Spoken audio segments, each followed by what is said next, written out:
Si vous me défiez, je peux. Je peux parler de religion, mais pas comme mon initiative. Mais je n'ai pas peur de répondre à la question par rapport aux religions. Mais je crois que quand quelqu'un lit sa Bible, il va faire la bonne décision pour quelle religion suivre.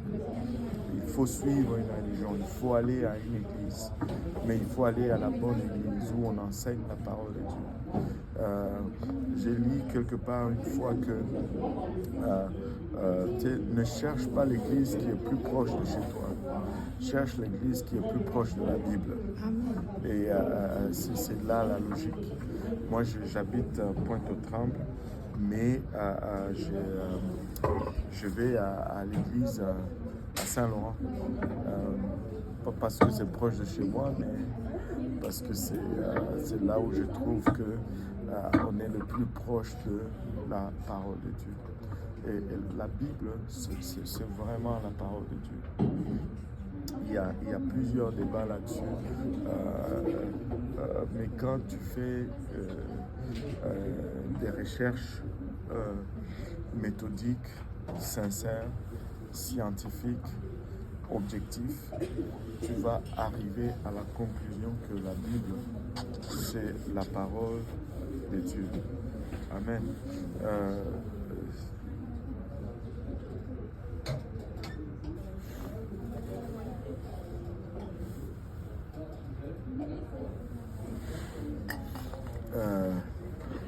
Tu vas arriver à la conclusion que la Bible, c'est la parole de Dieu.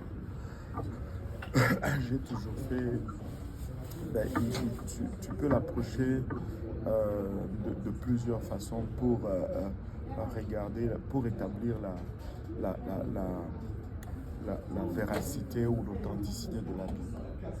Premièrement, tu regardes la constitution des écrits. La Bible, c'est le seul livre. D'abord, ce n'est pas un livre, c'est un ensemble de 66 livres au total, qui a été écrit non pas par une personne, mais c'est 40 personnes au total qui ont écrit les 66 livres. Et les 66 livres n'ont pas été écrits sur une période de temps relativement court. Les écrivains et les écritures s'étalent sur une période de 2000 ans.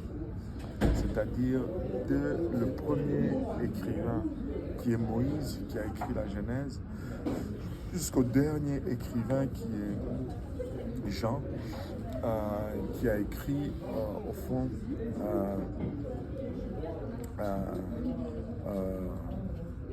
le plus tard possible, on l'estime à peu près à l'an entre 80 et 100 après Jésus-Christ. C'est environ 2000 ans de temps qui les sépare. C'est pas seulement le gap de temps qui fait que ça soit la parole de Dieu. Ce n'est pas seulement la diversité des écrivains qui fait que ça soit la parole de Dieu, mais la diversité aussi de classe sociale des écrivains. C'est-à-dire des gens de toute classe sociale ont écrit. Il y a des gens qui étaient les plus pauvres et le moins instruits de leur époque qui ont écrit, mais aussi les plus riches et les plus instruits de leur société ont écrit. Des esclaves ont écrit, des gens libres ont écrit, des gens loin de leur terre,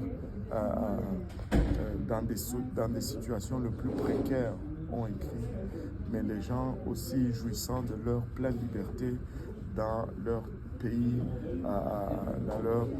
pays de naissance ont écrit. Il y a des rois sur leur trône qui ont écrit. Il y a les gens de la classe la plus basse de la société ont écrit, les prolétaires ont écrit. Il y a des laïcs qui ont écrit, des religieux ont écrit, des prophètes ont écrit. Tu vois quasiment toutes les classes sociales tu retrouves parmi les écrivains. Toutes les époques, tu retrouves parmi les écrivains. Si tu mets toute cette diversité ensemble, la logique serait qu'on ait un ensemble de livres le plus éparpillé, philosophiquement parlant, possible. Même le rendu serait le plus diversifié, le plus éparpillé. Mais cette diversité n'affecte en rien les écrits des 66 livres à tous les écrits sans genre.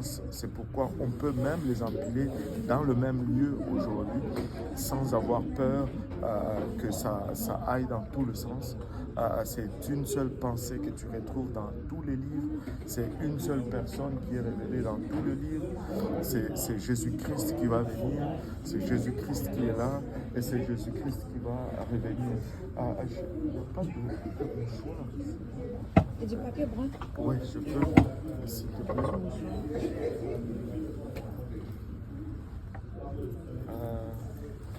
Wow, on a une vue extraordinaire. Et vous venez ici tous les jours? Voilà, mes cours sont ici. Mince, vous êtes gâtés. Ah là là.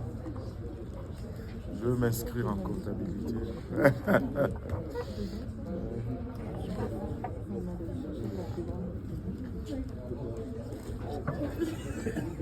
Et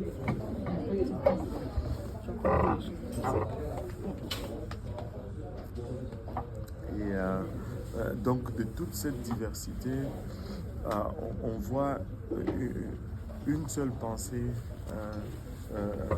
une seule personne qui est révélée sur chaque page. Et parce que toute cette diversité des gens n'était pas vraiment, ce n'était pas vraiment eux les auteurs, mais c'était eux, ils étaient comme des secrétaires en fait, parce qu'il n'y a qu'un seul auteur et l'auteur c'est Dieu lui-même. On peut regarder cela et on va arriver à la conclusion que la Bible c'est la parole de Dieu. On peut regarder un autre aspect. L'autre aspect c'est le contenu de la Bible. La Bible a été écrite, les premiers écrits ont été écrits par Moïse. Ça, c'est à peu près 2000 ans avant Jésus-Christ, environ. 2000 ans avant le Seigneur Jésus-Christ. Mais 2000 ans avant le Seigneur Jésus-Christ, c'est à peu près 2000 ans avant Adam et Ève. Vous voyez? Mais c'est lui, quand même, Moïse, qui nous parle de la création d'Adam et Ève. Et la question va souvent revenir. Comment ça se fait que Moïse nous parle d'Adam et Ève? Il n'était pas là. Comment vous répondez à cette question? Parce que je prends pour acquis que vous tous vous croyez dans la Bible. Donc, comment vous répondez à cette question? On vous dit, ben là tu pousses un peu le bouchon. Là. Moïse, si c'est lui qui a écrit la Genèse, comment est-ce qu'il peut être crédible? Il n'était pas là. Il est arrivé sur scène 2000 ans après la création.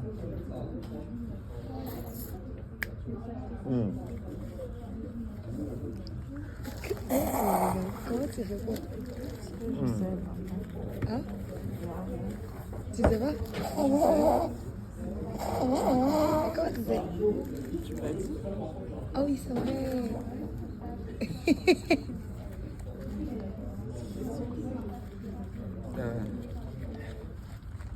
Ah oui, hein? Bon. Allez-vous me suggérer quelque chose? Suggérez-moi. Parce qu'elle va passer après. On est en train d'explorer ensemble. Amen? Amen. On est en train de mettre de bonnes bases. Qu'est-ce que vous me suggérez comme piste de réponse? Quelqu'un qui vous attaque de front, là. Ben, d'ailleurs, votre Bible, là, et il faut en prendre bien le sait, là. Votre Moïse, c'était... On m'a même déjà dit ceci, que Moïse, quand il est monté sur la montagne, il il avait fumé de la marijuana pour pouvoir être capable de voir un buisson qui brûle et qui ne se consume pas. Ah oui, j'en ai déjà vu de toutes les couleurs. J'en ai déjà vu de toutes les couleurs. Et quand tu commences à enseigner la parole de Dieu de maison en maison, tu vas voir de tout. Je suis déjà entré dans une maison à Charlevoix. C'est Charlevoix ou Charlevoix? Je pense que c'est Charlevoix. Vers Saint-Henri, là. Le quartier Charlevoix. Et je suis allé dans une maison. Tu entres, tu trouves un monsieur, bien sûr québécois, en sandales, avec une robe là, tu sais, comme les tissus des Hébreux là. Il porte ça et il a 4 gros chiens. Il a 2 jeunes qui est avec lui. Et lui, il dit littéralement que c'est lui Jésus.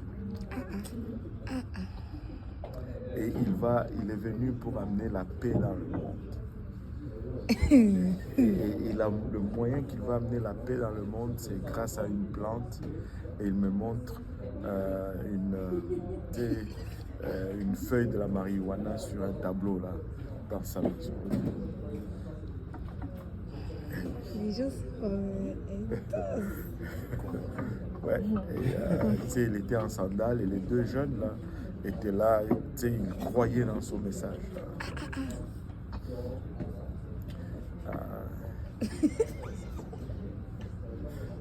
C'est là qu'on a dit. J'ai déjà été encore une fois, c'était à Charlevoix. J'étais avec une Québécoise, je commence à l'enseigner. Elle dit elle ne croit pas dans la Bible. Je dis tu crois dans quoi? Elle dit qu'elle est sorcière, elle pratique la sorcellerie.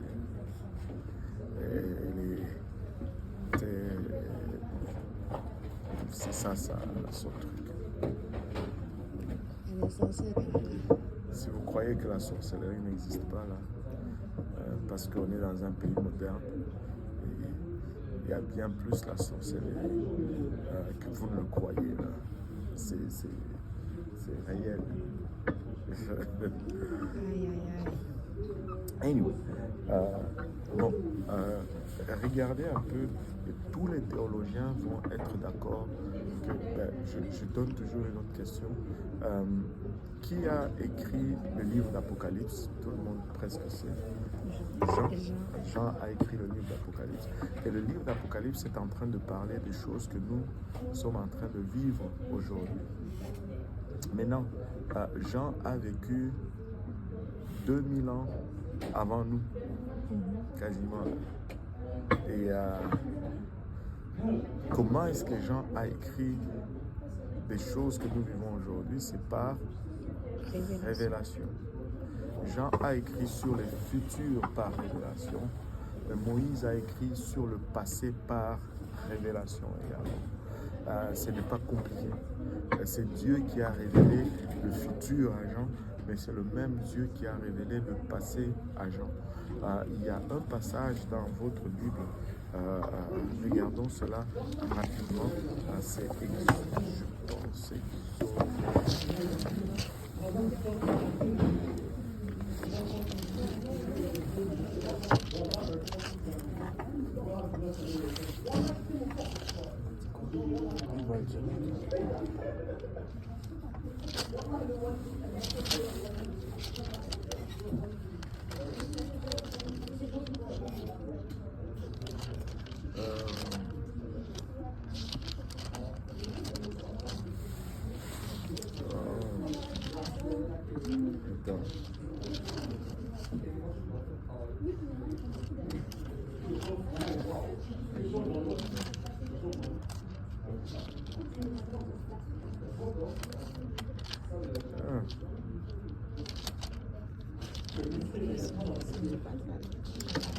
Exode 33.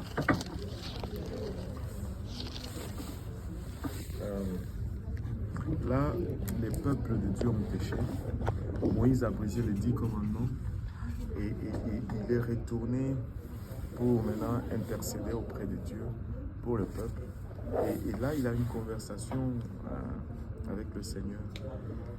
à partir du verset, je vais juste pour le besoin de temps, partir du verset 17. Quelqu'un peut le lire à haute voix. L'Éternel dit à Moïse, je ferai ce que tu me demandes, car tu as trouvé grâce à mes yeux et je te connais par ton nom. Moïse dit, fais-moi voir ta gloire. Et regardez, Moïse lui dit, fais-moi voir ta gloire. Il veut voir la gloire de Dieu. Maintenant, regardez la réponse du Seigneur. L'Éternel répondit, je ferai passer devant toi toute ma bonté et je proclamerai devant toi le nom de l'Éternel. Je fais grâce à qui je fais grâce et miséricorde à qui je fais miséricorde. L'Éternel dit, tu ne pourras pas voir ma face, car l'homme ne peut me voir et vivre. Waouh! Moïse lui demande, fais-moi voir ta gloire. Et le Seigneur lui dit, tu ne peux pas voir ma face.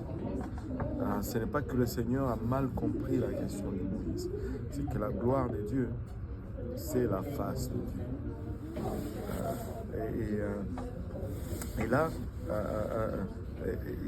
l'Éternel lui dit, tu ne peux pas voir ma face, car l'homme ne peut voir me voir et vivre.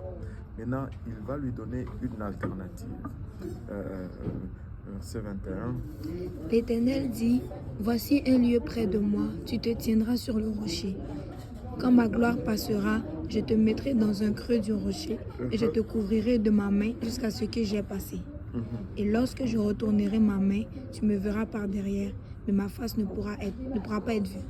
Lorsque je serai passé, tu me verras par derrière. En d'autres termes, tu verras mon dos. Et il faut comprendre que tout ceci, c'est métaphorique, c'est symbolique, parce que Dieu est esprit. Dieu n'a pas un corps, n'a pas un visage. C'est vraiment symbolique pour que nous puissions comprendre certaines choses. Et là, Dieu lui dit, je vais te mettre dans ce creux du rocher, je vais te couvrir avec ma main. Et quand je vais passer, tu me verras par derrière. Tu ne peux pas voir ma face, tu vas voir mon dos. Or, la face, c'est le devant, qui est un peu synonyme de ce qui est en avant, ce qui est le futur. Et le dos, c'est le derrière, qui est synonyme de ce qui est passé.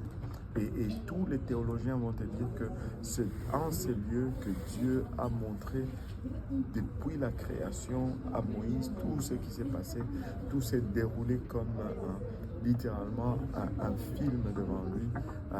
Dieu lui a fait voir comment il a créé, comment les choses ont évolué, et c'est ce qui a permis à Moïse d'écrire sur la création. C'est par révélation que Moïse a écrit sur la création. Et ce qui est particulier, c'est que Moïse écrit sur une révélation qui lui est faite, mais qui a eu lieu 2000 ans avant son existence. Et Jean aussi nous écrit sur une révélation qui va arriver 2000 ans quasiment après son existence. Ça, c'est notre Dieu. Il met toujours des petites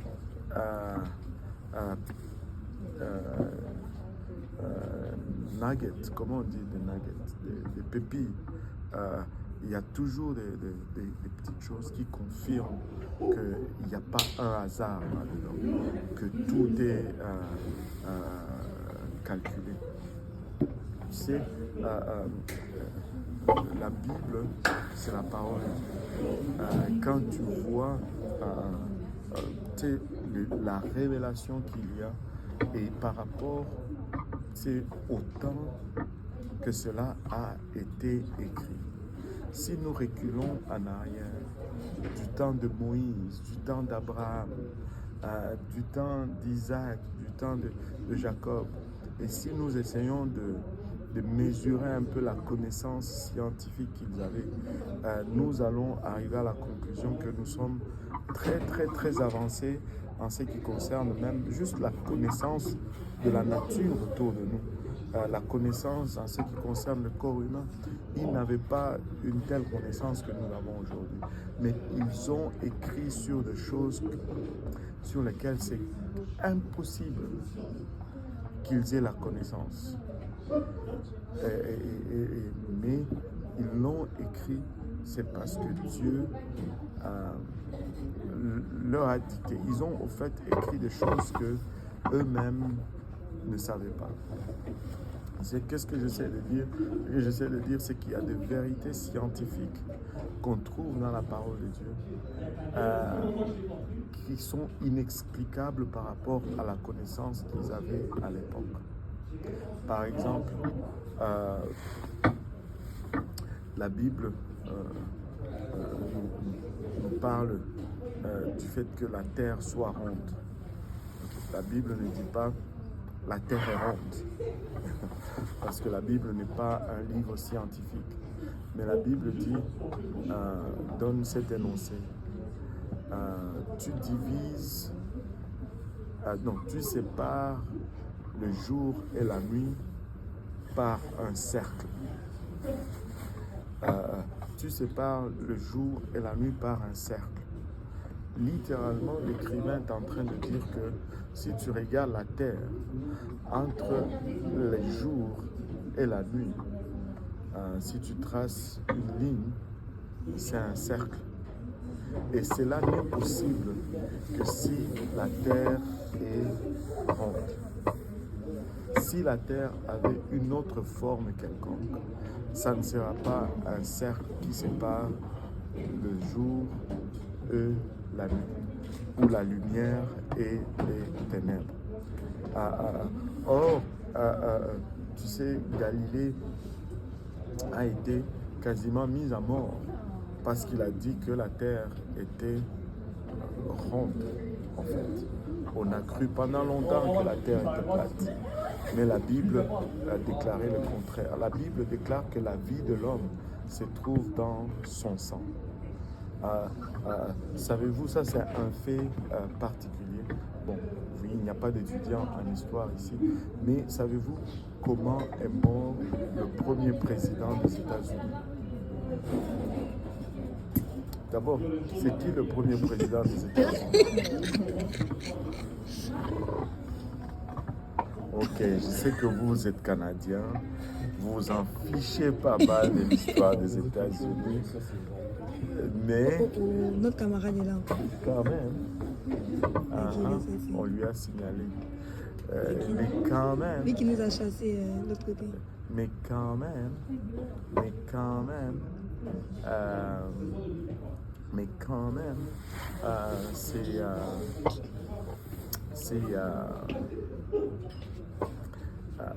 ça vaut la peine de connaître. Amen. Il faut connaître.